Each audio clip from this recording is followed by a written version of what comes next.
Kita harus bongkar semua. Siapa orang kurus di balik? Saya berbahaya Bang Karni sama dengan yang Surya. Saya nggak tahu maksud orang kurus itu. Tetapi juga sekaligus penghinaan kepada Kejaksaan Agung juga. Ini mengapa maksud saya tidak terlalu mewah lari dari analisis hukum.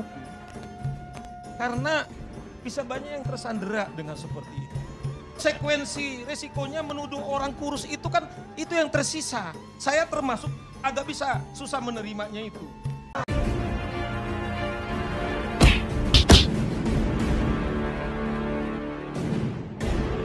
Assalamualaikum warahmatullahi wabarakatuh. Om Swastiastu, Namo Buddhaya. Salam kebajikan sahabat-sahabat dimanapun juga berada. Sepertinya Roy Panci memang ini tidak ada jerahnya ya. Kali ini dia kembali menabur fitnah baru sahabat. Bayangkan kalau kasus yang menimpa Sylvester dianggap bahwa yang bermain di belakangnya menggunakan jaksa itu adalah si kurus, dan semua orang tahu bahwa ketika dia bicara si kurus pasti yang dia maksudkan itu Jokowi. Nah itulah kurang ajarnya orang ini semua. Sebab memang dalam hidupnya hanya mengenal hinaan, dan hinaan itu dia tujukan terus ke mantan presiden kita. Kan kurang ajar namanya ini. Nah oleh karena itu dalam diskusi kali ini yang dipandu oleh Karni Ilyas, itu dia ditohok oleh dua orang. Yang satu praktisi hukum yaitu Bang Soar Siagian, kemudian ada Adi Praitno sebagai pengamat politik. Tetapi justru kemudian itu tidak membuat Panci ini jerah. Nah seperti apa dalam diskusi tersebut? Coba kita lihat bagaimana tohokan dari Soar Siagian dan Adi Praitno terhadap Panci ini. Ada persoalan yang saya kira jauh lebih penting ketimbang urusan ijazah di negara kita. Jadi terbongkar. Saya terus terang kaget Bang Karni dengan Noel. Karena memang Noel itu kan dulu pernah juga keluar dari Jokowi Mania ya. Tapi nanti Bang Refli saya kira punya cerita lain nih, cerita baru nih. Sebelum ke Prabowo Mania itu ternyata sempat mampir kemana gitu ya. Nah tapi waktu itu dia bela Munarman. Noel ini berani loh bela Munarman. Dengan konsekuensi dicopot komisarisnya. Nah saya sempat agak simpati ini pada ini, apalagi bukan bilang kalau itu Bang Saur bilang kalau hukum mati gitu. Tapi ternyata kan waduh kok malah ketangkep, dan tapi tetap akhirnya saya harus bilang Bang Karni, saya tetap lebih apresiasi kepada Noel ya. Meskipun dia nangis Bang Karni, tapi dia tegar, dia nggak lari, dia tetap menyerahkan dirinya, ya nggak bisa lari karena sudah ketangkep kan gitu. Dibandingkan dengan Sylvester Matutina yang masih terus berupaya, masih terus menggunakan surat dokter, katanya masih mau mengajukan PK lagi katanya gitu. Yang kedua, karena kan PK dalam keputusan sekarang itu bisa berulang-ulang. Jadi saya kira Bang Karni, kita harus bongkar semua. Siapa orang kurus di balik ini? Terima kasih Bang Karni. Boleh nggak saya sedikit komentari Roy, Boleh. lain nggak soal orang kurus ini? Nah inilah menurut saya sebagai praktisi hukum agak berbahaya Bang Karni. Sebab tadi Surya juga mengatakan banyak orang kurus di sini, atau mungkin semua orang kurus di Indonesia bisa tersandera. Saya masih ingat begini dulu, Mas Suryo. Siap. Dulu Fahri Hamzah itu waktu pilpres tahun berapa dulu sempat kan Ratna Sarumpait. Kemudian dituduh dia disiksa. Padahal saya masih ingat saya di forumnya Bang Karni. Padahal oplas waktu itu ya. Jadi waktu itu gini, masalahnya statementnya Fahri itu dia mengatakan begini, begitu biadab kok laki-laki sanggup mengenai seorang wanita. Perjalanan waktu ternyata lain. Nah saya bilang sama Fahri waktu itu, saya kira jejak digitalnya ada. Fahri, dalam banyak hal kan kita berbeda pendapat. Problemnya ketika Anda tuduh biadab, barangkali saya juga secara sensitif itu merasa tuduhan itu ke saya. Tapi fakta hukum mengatakan dia adalah dioperasi. Saya ingat waktu itu, Fahri harus gentleman saya bilang. Saya Fahri Hamzah, Fahri ini sahabat saya dengar mungkin. Ternyata saya salah, sayalah yang biadab itu gitu. Terserah Fahri saya bilang, saya ingat di forum kita ini Bang Karni. Tapi Fahri saya bisa hargai, dia tidak mengomentari, dia diam. ketika masuk di YouTube, dia hanya menuangkan air aqua ke gelasnya. Maksud saya inilah kenapa maksud saya berbahaya Bang Karni sama dengan yang Surya. Saya nggak tahu maksud orang kurus itu. Tetapi juga sekaligus penghinaan kepada Kejaksaan Agung juga. Ini mengapa maksud saya tidak terlalu mewah lari dari analisis hukum. Karena bisa banyak yang tersandera dengan seperti itu. Misalnya kan pertanyaan normatif misalnya kan pasti sangat wajar. Mas Suryo tunjukin siapa orang kurus. Tapi bisa repli, bisa semua. Ini menurut saya agak berbahaya. Makanya narasi hukum tidak semewah itu. Oleh karena itu dengan hormat juga saya harus minta juga Mas Suryo itu harus hentikan seperti itu. Atau memang sebut namanya. Sebab saya juga apakah saya merasa kurus setengah kurus saya nggak jelas. Tetapi inilah menurut saya berbahaya. Kalau seperti ini ya berbahaya. Saya pikir repli boleh, setuju. Tetapi ini menyangkut sifatnya itu adalah soal gender.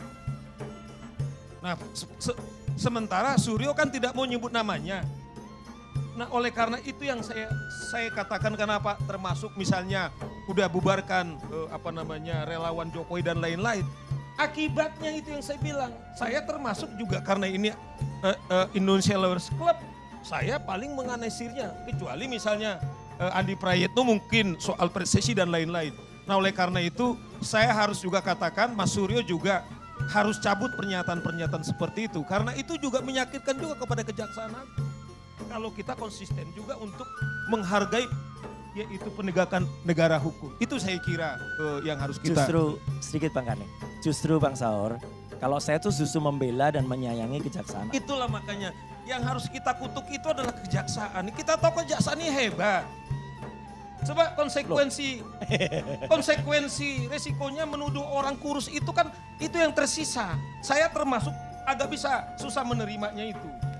Nah, tetapi kalau kita konsisten sebagai negara hukum, ada putusan yang telah ingkrah. Nah, tadi Bang Karni bilang, saya juga mengatakan itu. Jangan sampai nanti kejaksaan ini didemo. Apakah betul Anda bisa diintervensi? Ini kan berbahaya. Jangan-jangan nanti semua hukum yang dilakukan kejaksaan kemudian bisa kita tuduh oleh orang kurus misalnya atau orang gemuk. Nah, oleh karena itu menurut saya itu hentikan itu. Tetapi kita analisir kepada analisis hukumnya dan kita kroyok seperti juga ada upaya hukum juga yang dilakukan kepada kejaksaan. Saya menghormati itu daripada ada lagi korban yang lain. Itu maksud saya catatan kepada Mas Suryo. Terserah Mas Suryo seperti apa, tapi sebagai sahabatmu saya kasihkan komentar soal itu. Terima kasih. Ya, terima persoalan Wakil Menteri Ketenagakerjaan. Ada persoalan-persoalan besar, jumlahnya fantastis, ratusan miliar dan bahkan triliunan yang saya kira perlu diusut. Sebagai bentuk bagaimana persoalan korupsi itu ya bukan hanya tampak di permukaan, tapi juga menyelam di kedalaman di mana ada aktor-aktor kakap yang selama ini tidak pernah tersentuh oleh faktor hukum. Dan itu yang kita tunggu hingga indeks persepsi korupsi kita yang saat ini positif. Survei menunjukkan betapa pemberantasan korupsi memasuki 9 bulan pemberantahan itu saya kira mendapatkan resultante yang cukup positif.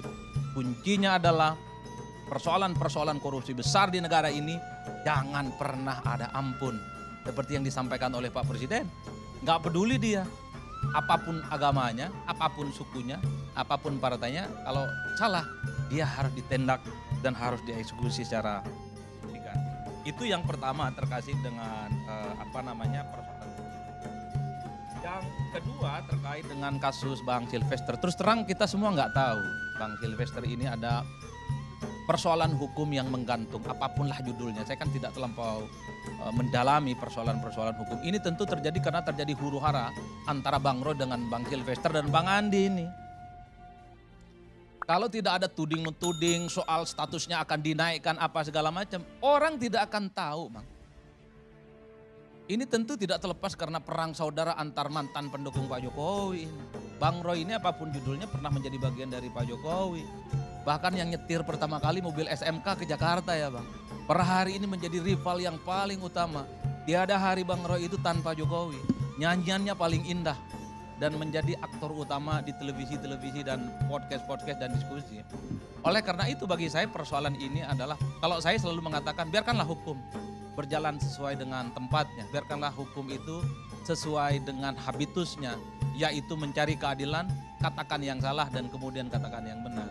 Oleh karena itu saat ini kan sedang berjuang, Sylvester itu katanya sedang PK dan seterusnya, ditolak dan seterusnya, dan pasti akan ada upaya-upaya hukum lain tentu untuk mencari itu semua. Yang jelas persepsi terkait dengan pemberantasan korupsi, penegakan hukum di Indonesia itu per hari ini sudah mendapatkan respon positif.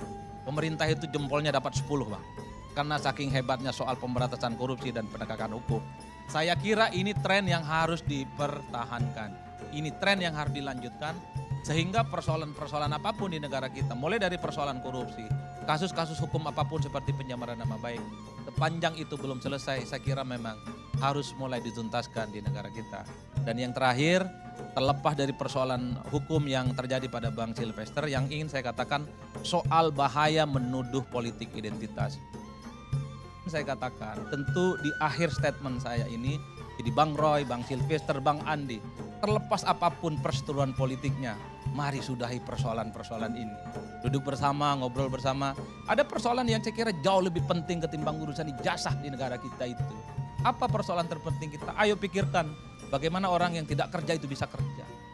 Ayo pikirkan bersama bagaimana orang yang selama ini gajinya tidak naik bisa menjadi naik. Bagaimana pengangguran dan kemiskinan itu bisa dikurangi dan seterusnya dan seterusnya. Saya kira ini adalah persoalan-persoalan yang penting di negara kita, butuh advokasi dan keseriusan yang bersama, sehingga seluruh anak bangsa yang saat ini berseteru saling bekerja sama. Kemudian yang paling penting yang kita inginkan adalah bangsa yang baldatun thayyibatun wa rabbun ghafur. Pemilu masih panjang Bang, tahan dulu energinya, staminanya tahan, dan saya kira inilah yang kemudian disebut oleh publik, jangan sampai buang-buang energi untuk sesuatu yang sebenarnya tidak terlampau penting untuk urusan dan bangsa dan negara. Ada yang lebih prinsipil, kemiskinan, keterbelakangan, dan kesejahteraan. Saya kira itu adalah agenda utama yang mesti harus kita hadapi di masa-masa yang akan datang. Yang benar dari Allah, yang salah dari syaitan, saya tidak berbuat apa-apa. Terima kasih Bang Karni. Wassalamualaikum warahmatullahi wabarakatuh. Sedikit Bang Karni, karena tadi saya disinggung gini, terima kasih nasihatnya juga Bang Adi Pray. Tapi menurut saya tetap tidak setuju kalau dikatakan soal ijazah itu nggak penting. Penting, soal ijazah itu tetap penting karena yang namanya kejujuran dan kenegarawanan itu penting. Nah maka untuk menuntaskan itu Bang Karni, Jumat ini akhirnya kita grand launching buku Jokowi White Paper. Silahkan baca, terima kasih. Oke, saya kira jelas sahabat ya, kita sudah mendengar bersama bagaimana ngelnya Roy Suryo dan seperti apa Saud Siagian dan Adi Praitno menabuk congornya Roy Suryo ini yang memang tidak bisa ditapis. Dan inilah realitas yang kita hadapi hari ini. Oleh karena itu saya kira memang sahabat-sahabat yang ada ini, para netizen, saya sangat berharap agar betul-betul selektif menerima setiap informasi.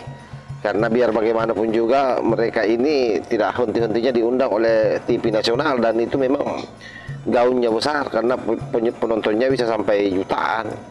Nah kalau hembusan-hembusan fitnah terus seperti ini kemudian dikembangbiakkan di Indonesia, ini akan merusak persatuan dan kesatuan kita, termasuk saya kira tidak mendidik bagi anak bangsa kita.